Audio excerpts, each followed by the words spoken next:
크게 아멘으로 화답합니다. 할렐루야. 따라하시겠습니다. 거룩한 투자. 소탐대실이라고 하는 말이 있습니다. 작은 것을 탐하다가 큰 것을 잃어버린다. 인생은 살다 보면 수많은 소탐대실하는 짓을 저지릅니다. 5분 먼저 가려다가 50년 먼저 간다는 말이 있습니다. 시간을 좀 더 벌어보려고 무리하게 운전하다가 죽는 경우입니다.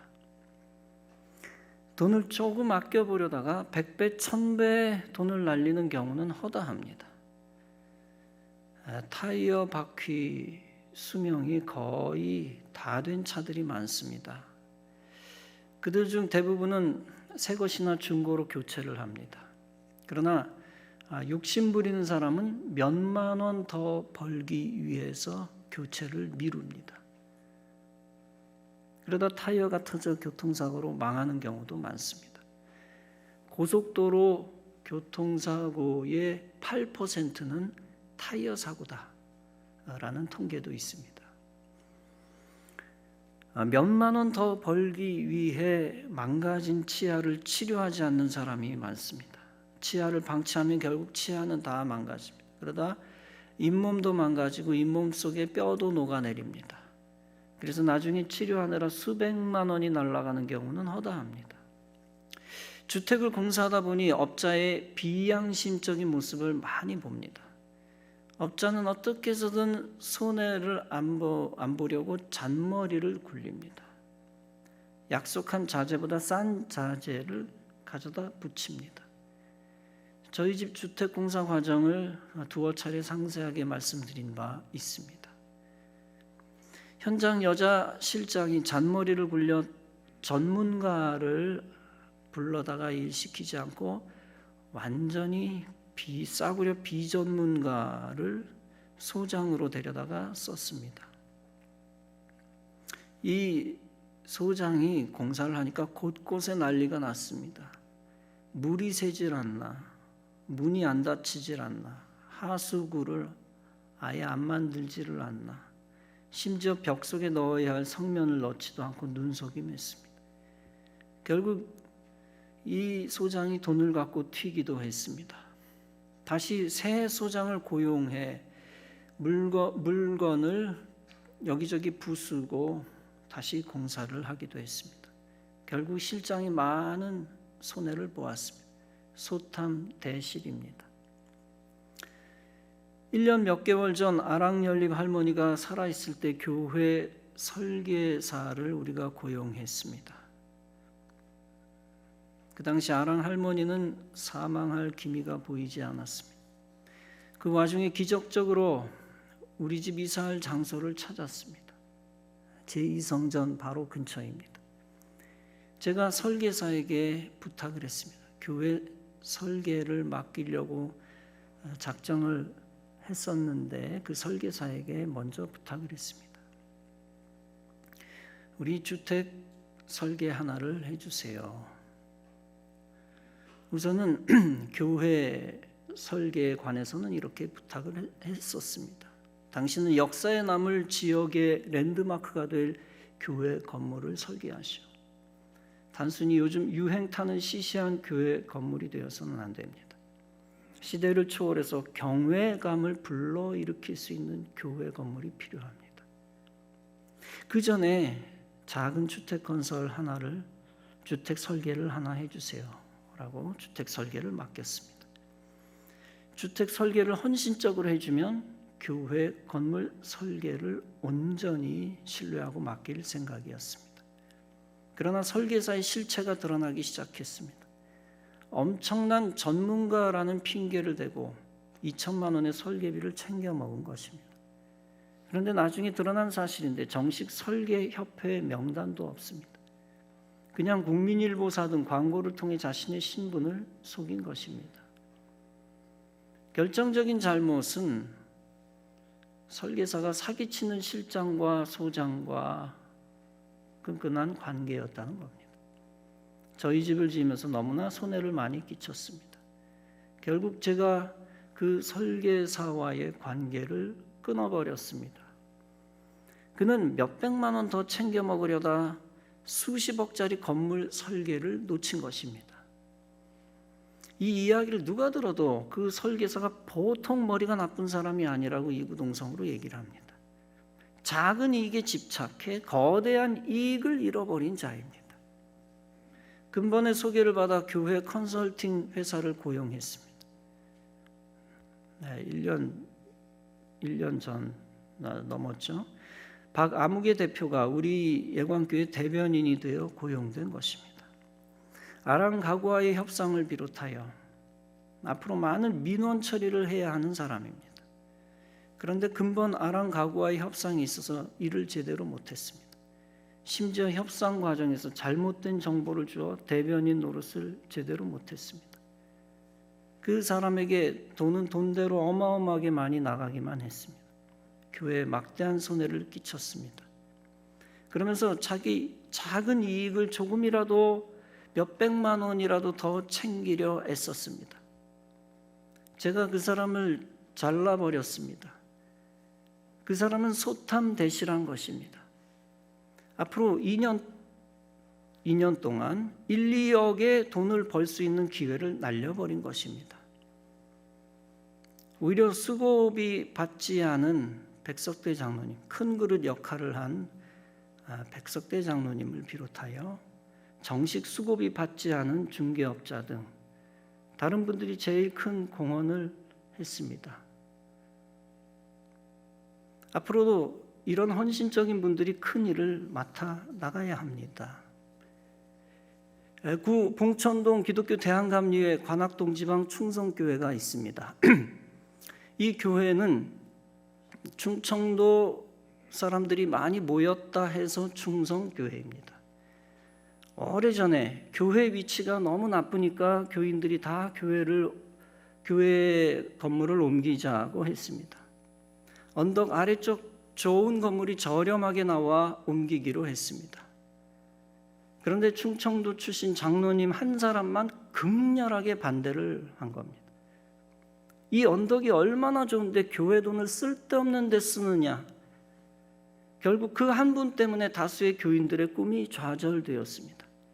더 황당한 것은 사려고 했던 그 집은 지금 어마어마하게 올랐습니다. 그리고 현재 있는 언덕의 집은 값이 뚝 떨어졌습니다. 이제 그 교회는 여간해서는 장소를 옮기기 어려워졌습니다.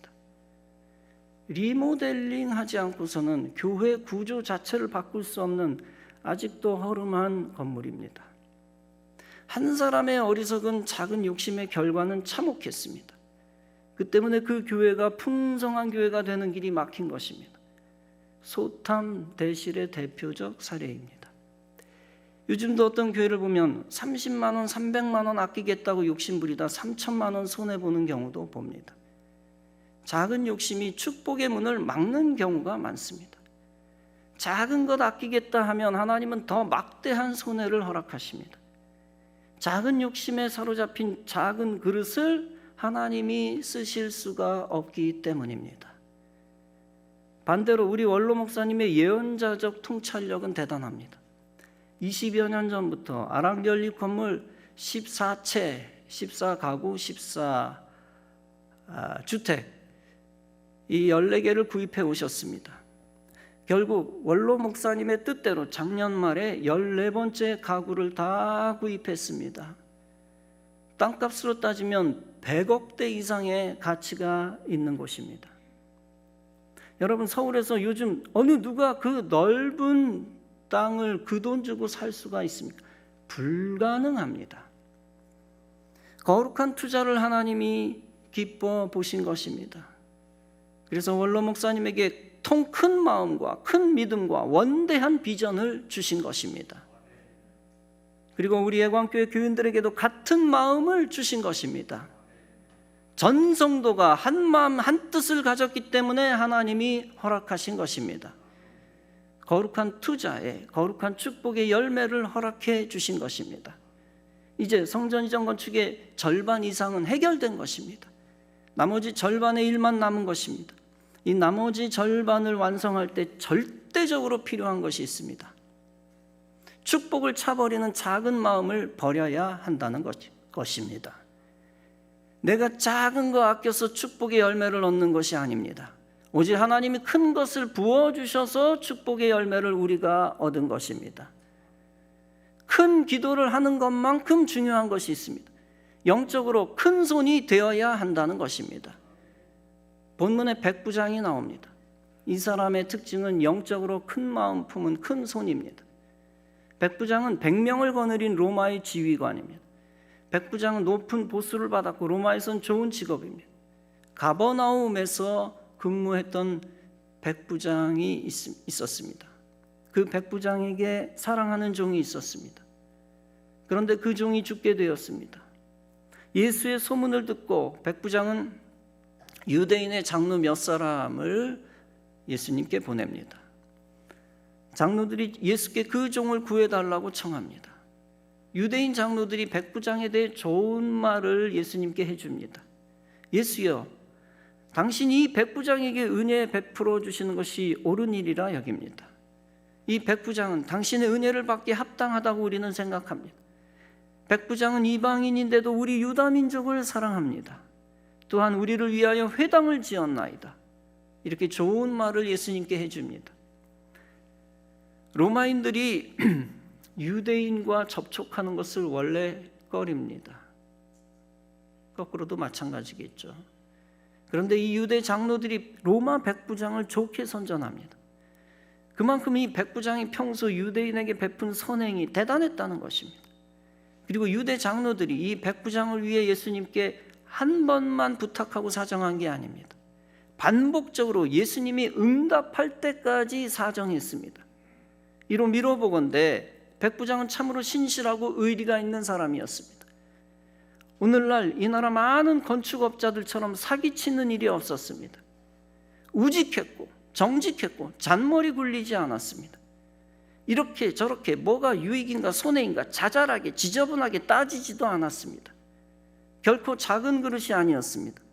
아싸라기 선행을 베푸는 큰 그릇이었습니다. 본문이 백부장의 화끈한 성격과 믿음을 노출합니다. 백부장이 친구들을 예수님께 보내어 이렇게 말합니다. 주여, 수고하지 마옵소서. 내 집에 들어오심을 나는 감당하지 못하겠습니다. 그냥 말씀만 하사 내 하인을 낫게 하소서. 백부장은 정치가들이나 사업가들처럼 밀고 당기는, 사람 쥐었다 놨다 하는 허튼 짓을 안 합니다. 그저 대로마 제국 군인답게 확실하게 말합니다. 나도 남의 수하에 든 사람이요, 내 아래에도 병사가 있으니 이더러 가라 하면 가고 저더러 오라 하면 오고 내 정도로 이것을 하라 하면 하나이다. 이것은 단순한 군인 정신만이 아닙니다. 예수님을 존경하는 마음과 예수님을 섬기려는 겸손한 마음이 있었습니다. 그리고 예수님의 놀라운 권능을 눈으로 안 봐도 믿는 절대 믿음이 있었습니다. 그는 예수를 따를 만한 분인가 아닌가 따지지도 않았습니다. 예수라는 분에게 지적 능력이 있는가, 행정적 능력이 있는가, 과연 선지자다운 자질을 갖추었는가 라는 것을 공무원처럼 따지지 않았습니다. 일사불란하게 예수님께 순종했던 천군 천사와 똑같은 마음이었습니다. 예수님께서 들으시고 그를 놀랍게 여겨 돌이키십니다.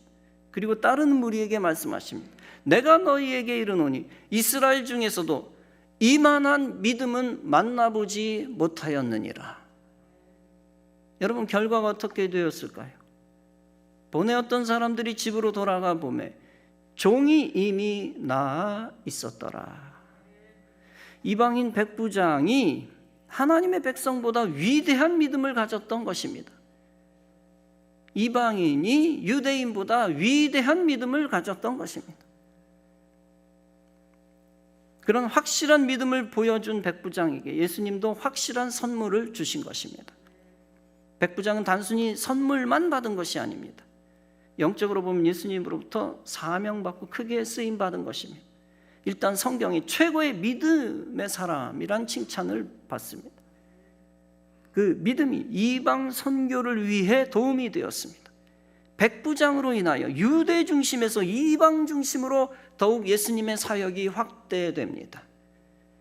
여러분, 하나님의 백성보다 이방인의 믿음이 더 좋다. 무슨 뜻입니까? 비근한 예를 들어봅시다.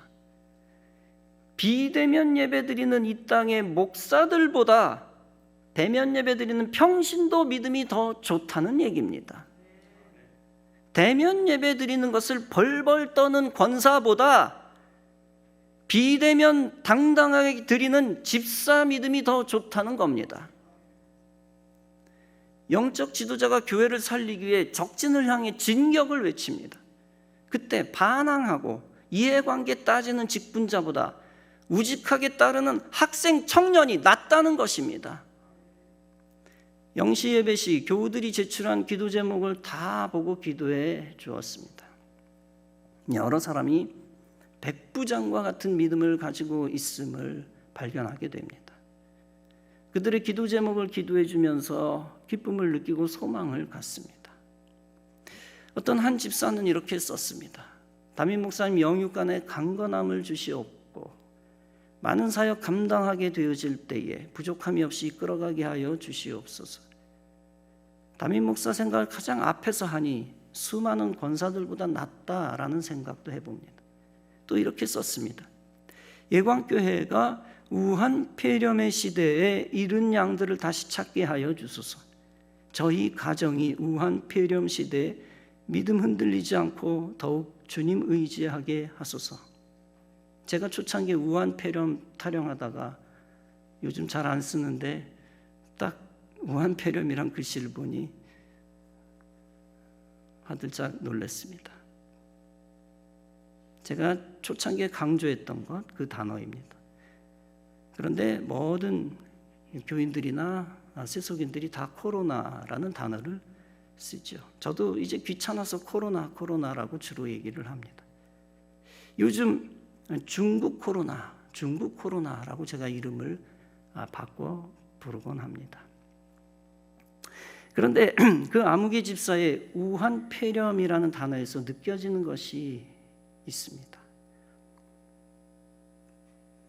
제가 코로나 초창기에 애써 강조했던 단어입니다. 코로나 갖고 장난치는 정권이 우한이라는 말을 제거하려고 사력을 다했습니다. 그러나 저는 코로나의 처음과 마지막 책임이 우한이라고 생각했습니다. 따라서 저는 몇 달 동안 우한 폐렴이란 단어를 썼습니다. 우한 폐렴이란 단어는 코로나19라는 단어에 비해 세련미도 없습니다. 대중적이지도 않고 상당히 정치적으로 보입니다. 그럼에도 불구하고 담임 목사가 우한 폐렴을 강조한 것을 그가 군인 정신으로 따라한 것입니다. 그 따라하는 것이 거룩한 관성의 법칙 가운데 계속 입에 붙은 것입니다. 여러분, 작은 시시한 습관이라고 치부하지 마십시오. 다름 아니라 세속 권세자를 신뢰하지 않고 그래도 담임 목사를 신뢰하는 자의 언어 습관입니다. 주여 시키는 대로 하옵소서, 내가 말씀하신 대로 하겠습니다 라고 말한 백부장의 언어와 마음과 똑같은 것입니다. 그런 백부장의 믿음이 권사보다도 낫다는 겁니다. 여러분, 축복을 받으려면 거룩한 군인 정신을 붙드는 믿음이 있어야 합니다. 이집트에서 광야로 이끄는 영적 지도자를 절대 신뢰해야 합니다. 그런 절대 신뢰하는 멋있는 믿음이 있을 때 그는 큰 마음을 갖게 될 것입니다. 그리고 그런 순종이 있을 때 그는 쓰임받는 큰 그릇이 될 것입니다. 작은 마음, 작은 손, 간장종지를 하나님이 버리실 것입니다. 작은 것을 아끼는 좁은 마음으로 시종일관 나아가면 어떻게 될까요? 그에게 거룩한 비전과 관련된 사명을 하나님이 주시지 않을 겁니다. 작은 곳에서 세상에서 쳇바퀴 돌다가 종치는 인생이 될 것입니다. 작은 거 아껴 챙기려 하는 마음을 가진 자는 앞으로도 100배, 1000배의 물질적 손해를 볼 것입니다. 일단 하나님은 예광교회 전 성도, 모든 성도의 마음이 똑같아지기를 원하십니다. 한 사람도 예외적으로 작은 사람이 되어서는 안 됩니다. 좁은 마음을 품은 자는 중국 코로나 재앙을 통해 많이 떠나갔습니다. 아직도 좁은 마음 품은 자가 남아있다면 하나님이 제끼실 것입니다. 이제 성전 이전 건축을 위해 하나님이 300용사만 남기실 것입니다. 숫자를 300만 남긴다는 뜻은 아닙니다. 영적으로 기드온의 300용사와 똑같은 마음을 가진 자만 모으신다는 것입니다. 즉 하나님은 큰 마음 품은 자, 큰 용기 품은 자만 남기실 것입니다. 그리고 그들만 동역자로 사용하실 것입니다. 예광교회 안에서는 절대 두 마음을 품은 자가 있어서는 안 됩니다. 어떤 교회는 간장중지 같은 존재가 대야 같은 존재를 쫓아냅니다. 대야 같은 분이 해외 선교를 1,000만 원 하자고 결심을 했습니다. 그런데 간장중지 10명이 그 한 사람을 무시해버렸습니다. 그리고 결정한 것이 100만 원입니다. 그 교회는 점점 쪼그라들기 시작했습니다. 큰 일을 하는 사명 있는 교회는 한 사람도 빠짐없이 성도들이 대야 같아야 합니다. 그릇의 종류는 다양합니다. 금그릇도 있고 은그릇도 있고 나무그릇도 있고 놋그릇도 있습니다. 어떤 그릇이든 대체 오케이, 어떤 색깔이든 어떤 재질이든 다 상관없습니다. 은사가 다 다르기 때문에 다른 은사들이 다 필요합니다.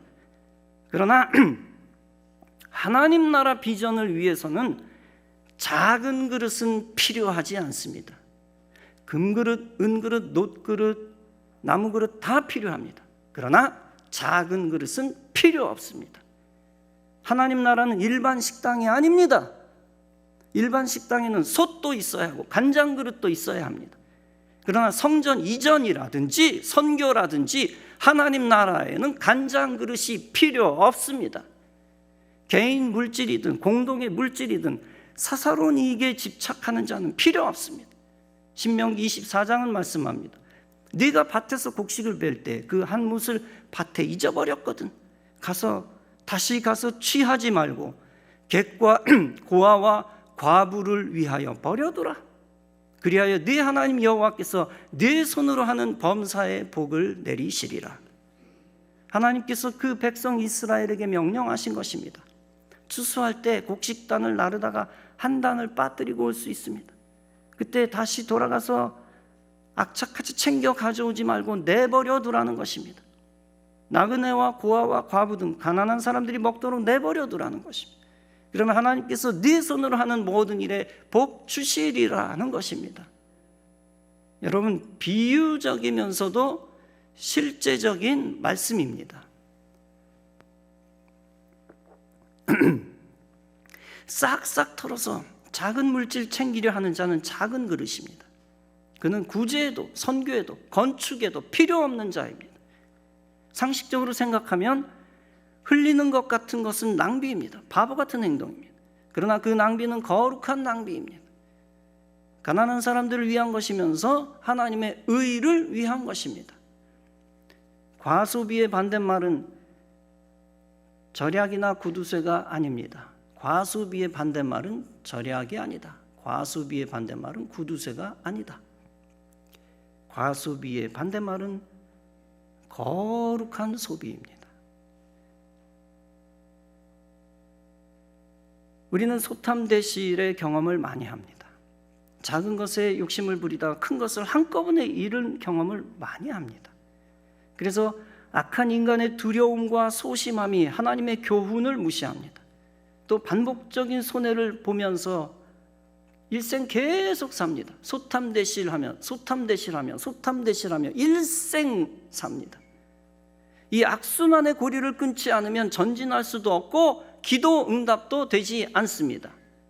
가룟 유다의 마음을 버려야 합니다. 마리아가 향유 옥합을 예수님께 드렸습니다. 예수님의 장례를 준비하는 영적 행위였고 예수님 사랑의 증거였습니다.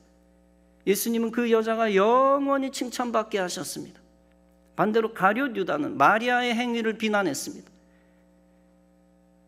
가룟 유다가 가난한 사람 핑계댄 것을 성경을 통해 우리는 잘 압니다. 가난한 사람 위하는 척하는 걸 우리가 잘 압니다. 그러나 성경은 그가 도둑이다라고 기록을 했습니다. 작은 그릇도 문제지만 사악한 그릇은 더 큰 문제입니다. 반드시 하나님이 사용하시는 제자들 가운데서 제거해 버리십니다. 예수님이 5,000명 모임 가운데서 설교하셨습니다. 그때 한 아이에게 오병이어가 있었습니다. 떡병자 오병이어. 그것이 어떤 식으로 제공되었고 드려졌는지 분명하지가 않습니다. 아이가 그 도시락을 제공한 것은 물질적으로 큰 손해입니다. 그러나 그 작은 손해는 엄청난 기적을 만들어내었습니다. 그 아이는 작은 것을 드린 게 아닙니다. 그에게 있는 전부를 드린 것이기 때문에 그는 큰 그릇이었습니다. 백부장처럼 사회적 지위가 높고 재물이 많아야 큰 그릇 되는 게 아닙니다. 마리아처럼 굉장히 비싼 옥합을 바쳐야만 큰 그릇 되는 게 아닙니다. 두 렛돈을 드려도 얼마든지 큰 그릇 될 수 있습니다. 작은 기름병 하나만 드려도 얼마든지 큰 그릇 될 수가 있습니다. 예수님이 부자들이 헌금하는 것을 보십니다. 그리고 어떤 가난한 과부가 2 렛돈 넣는 것도 보십니다. 그것을 보시고 사람들에게 설교하십니다. 내가 참으로 너희에게 말하노니 이 가난한 과부가 다른 모든 사람들보다 많이 넣었도다. 저들은 그 풍족한 중에서 헌금을 넣었거니와 이 과부는 그 가난한 중에서 자기가 가지고 있는 생활비 전부를 넣었느니라. 즉 비록 그 과부는 동전 2개만 드렸지만 예수님 보시기에는 큰 그릇이었습니다. 엘리야가 사르밧이라고 하는 곳에 머물렀습니다. 그곳에 과부가 하나 있었습니다. 그는 시돈 땅의 이방인이었습니다. 그는 하나님의 약속을 전하는 엘리야의 말을 믿었습니다. 그리고 마지막 남은 양식을 드리는 순종을 했습니다. 그 마지막 남은 양식은 가루 한 움큼과 병 속에 적은 기름이었습니다. 그것은 그의 전 재산이나 마찬가지였습니다. 따라서 그 여자는 엘리야 보기에 큰 그릇이었습니다. 큰 그릇은 성경 속에서 항상 축복으로 이어집니다. 가뭄 기간 동안 양식이 끊이지 않는 축복을 받았습니다. 한편 과부의 아들이 죽는 일이 잠깐 있었습니다. 그러나 엘리야의 기도로 살아났고 그 여자는 더 큰 믿음을 얻게 되었습니다. 예수님은 이 구약의 사르밧 과부의 예를 드시면서 말씀하신 적이 있습니다. 그 사례를 통하여 예수님의 고향 나사렛 사람들의 불신을 책망하셨습니다. 예수님의 고향 사람이 오히려 제일 도움이 안 되는 작은 믿음의 그릇이었습니다. 다시 말해서 예수님과 가장 가까운 사람이 제일 도움이 안 되는 작은 믿음의 그릇이었습니다. 예수님은 달란트 비유에서 작은 그릇을 버리시고 큰 그릇을 택하십니다. 1 달란트 받았던 자는 아시는 대로 그것을 땅에 묻습니다. 온통 인간의 꾀를 내면서 1 달란트조차 손에 안 보려고 사력을 다한 것입니다. 그러나 주인은 그의 작은 그릇 같은 존재를 보고 내어 쫓아버립니다. 반대로 5 달란트와 10 달란트 받은 자들은 자신의 것을 아낌없이 투자했습니다. 그래서 갑절의 이익을 남겼습니다. 주인은 큰 그릇 같은 그들에게 더 많은 이익을 주었습니다. 아마 비유 이야기 속에서 이야기를 이어간다면 그들은 끝까지 주인 밑에서 사명을 감당했을 것입니다. 사랑하는 성도 여러분, 거룩한 투자는 비전 있는 하나님의 사람에게 반드시 필요합니다. 왜냐하면 하나님은 거룩하게 투자하는 사람만 사용하시기 때문입니다. 그 거룩한 투자를 위해서는 아낌없이 헌신하는 믿음의 큰 그릇이 되어야 합니다. 그래야 거룩하게 많은 것을 투자할 수 있습니다. 그리고 하나님이 부어주시는 복을 크게 담을 수가 있습니다. 이 재앙의 시대는 하나님이 정말 큰 그릇을 더 많이 요구하십니다. 더 많이 훈련시켜 만드시고 더 많이 그 그릇을 모으십니다. 그때 절대 작은 그릇으로 증명되어 버림받아서 후회하는 신자가 되지 마십시오. 반드시 큰 그릇으로 부름받고 훈련받고 쓰임받는 여러분 되시기 바랍니다. 그래서 잘하였다 칭찬받고 일생 후회 없이 교회의 유익한 존재가 되시기 바랍니다. 여러분 모두 하나님 나라 사명을 위해 백부장처럼 쓰임받고 복을 받으시기 바랍니다. 그리고 사명을 위해 큰 그릇으로 쓰임받는 우리 교회 되어지기를 주님의 이름으로 축원합니다. 기도하시겠습니다.